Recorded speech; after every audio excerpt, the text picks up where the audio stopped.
জীবিত কচ্ছপটাকে ছেড়ে দিতে পেরে খুবই ভালো লাগতেছে। প্রিয় দর্শক, আসসালামু আলাইকুম। সকলকে আরো একটি নতুন ভিডিওতে স্বাগত জানাচ্ছি। আমি শহীদ সর্দার। দর্শক, আপনারা দেখতে পাচ্ছেন আমরা সমুদ্র থেকে জাল তুলতেছি।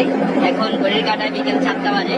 এই 4টা বাজে আমরা এখন বিকেলের টল সমুদ্র থেকে উঠাচ্ছি। এই যে দেখতে পাচ্ছেন দর্শক, তো এই টলে কি কি মাছ আসে আমি আপনাদেরকে দেখাবো। সেই সাথে আমি আরো কিছু গুরুত্বপূর্ণ কথা বলবো এই সমুদ্রের ব্যাপারে। তো আশা করি পুরো ভিডিওটা কন্টিনিউ করবেন। ভালো লাগলে অবশ্যই একটি লাইক দিয়ে আপনার বন্ধুদের সাথে শেয়ার করে দেবেন। তো দর্শক, আমরা এখন যে জায়গাটা ফিশিং করতেছি এই অংশটার নাম হচ্ছে ইস্ট অফ সোয়াসপ। আপনারা জানেন যে বঙ্গোপসাগরে বাংলাদেশের সমুদ্র সীমানায় যতটুকু সীমানা রয়েছে তার ভিতরে 6টা বাণিজ্যিক মৎস্য আহরণ ক্ষেত্র রয়েছে, যেগুলোকে বলা হয় ফিশিং গ্রাউন্ড। এই ফিশিং গ্রাউন্ডগুলোর ভিতরে অন্যতম হচ্ছে এই ইস্ট অফ সোয়াসপ। তো আমরা এখানে ফিশিং করতেছি। এই জায়গায় পানির গভীরতা প্রায় 70 মিটারের কাছাকাছি, অনেক গভীরতা। আপনারা দেখতে পাচ্ছেন যে সমুদ্রের পানিটা নীল, কারণ যে জায়গায় পানির গভীরতা বেশি সেই জায়গায় পানির কালারটা একদম নীল বর্ণ থাকে। তো আমরা এখন সেখান থেকে জাল তুলতেছি। আমি বলছিলাম যে এখন ঘড়ির কাঁটায় বিকেল 4টা বাজে। এই যে দেখুন, তো ভিউয়ার্স, আমরা এখন জাল তুলতেছি। আপনারা আমাদের সাথেই থাকুন। এই যে দেখতে পাচ্ছেন অকি টকি হাতে আমাদের ইঞ্জিনটা চালাচ্ছে। তো উনি হচ্ছে আমাদের বসন বা বসম্যান বলা হয় ফিশিং জাহাজের মাধ্যমে। উনি অকি টকির মাধ্যমে এই জায়গার পরিস্থিতিগুলো ব্রিজ রুমে ইনফর্ম করে আমাদের অফিসারদের কাছে, কারণ তারা তো আর এখানে দেখতে পাচ্ছে না। তো যদি জাহাজ হেড দেওয়া লাগে সামনের দিকে তাহলে অকি টকির মাধ্যমে বলা হয়, বা স্টপ করা লাগলে তাও বলা হয়। মোট কথা এখানকার সকল কার্যক্রম প্রত্যেকটা মুহূর্তে অকি টকির সাহায্যে ব্রিজ রুমে ইনফর্ম করা লাগে।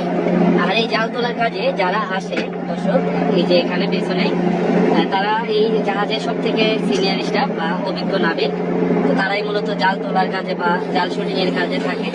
তো এই যে দেখতে পাচ্ছেন আমাদের বয়া উঠে গেছে। এগুলো হচ্ছে বয়া। এর এক একটা ছড়ার ভিতরে 7টা করে বয়া থাকে। এরকম মোট 9টা বয়ার ছড়া আছে আমাদের এই জালে। তো দর্শক, এই যে দেখতে পাচ্ছেন আমাদের জালে কিন্তু লোহার চেন দেখা যাচ্ছে। সেই চেনগুলো আমরা কেন ব্যবহার করি জালের সাথে? এই চেনগুলো ব্যবহার করি মূলত এই চেনের সাহায্যে জালটাকে নিচে টেনে রাখে পানির নিচে, কারণ এই চেনগুলো কিন্তু অনেক ওয়েট। তাছাড়া জালটা অনেক স্ট্রং হয় এবং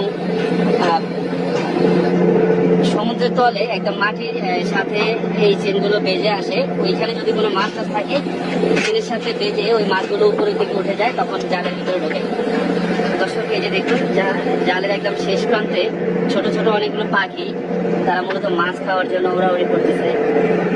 তো আমাদের এই জালটা লম্বা প্রায় 80 মিটারের মতো এবং সমুদ্রের পানির নিচে এই জালটা ওপেনিং হয় প্রায় 25 মিটারের মতো ওপেনিং হয়। তো এরকম একটি বিশাল জাল আমরা এখন সমুদ্র থেকে তুলতেছি।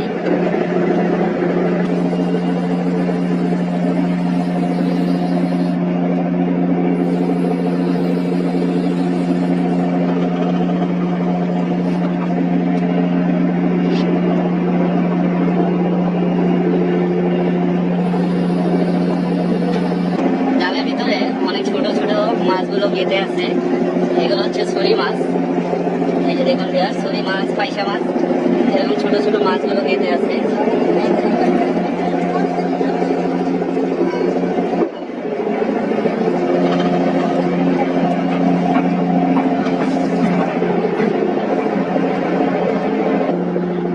দর্শক দেখুন, এই যে আমাদের মাছের ব্যাগটা চলে এসেছে জাহাজের পাশে।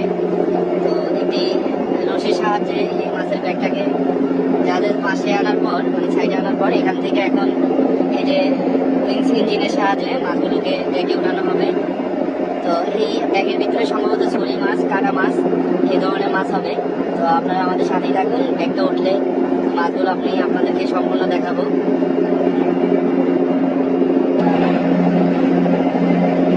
এখানে 2 সিঙ্গেল মাছ, প্রায় 1 টনের মতো মাছ হবে ভিউয়ার্স।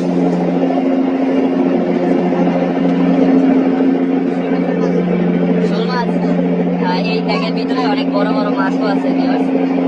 ছোট মাছের পাশাপাশি অনেক বড় সাইজের মাছ আছে।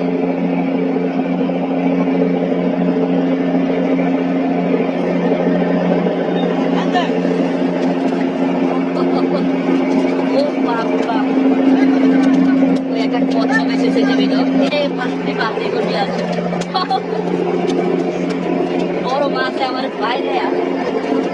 আচ্ছা, আগে এই কচ্ছপটা দেখে জাস্ট এই কচ্ছপটা যেহেতু জীবিত এটাকে ফেলে দেওয়া হবে একদম।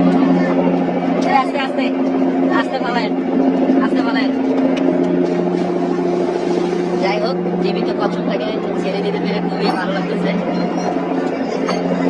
এখানে দেখুন ভিউয়ার্স, এখানে অনেকগুলো কুইং ফিশ এসেছে, পানিগুলো ভিতর থেকে বের করতেছে।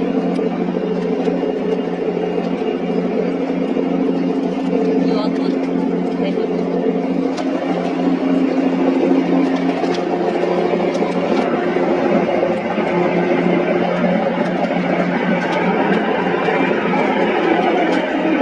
তো অনেকগুলো বড় বড় মাছ এসেছে, আলহামদুলিল্লাহ, মাশাআল্লাহ, আল্লাহ আমাদেরকে অনেক মাছ দিয়েছে।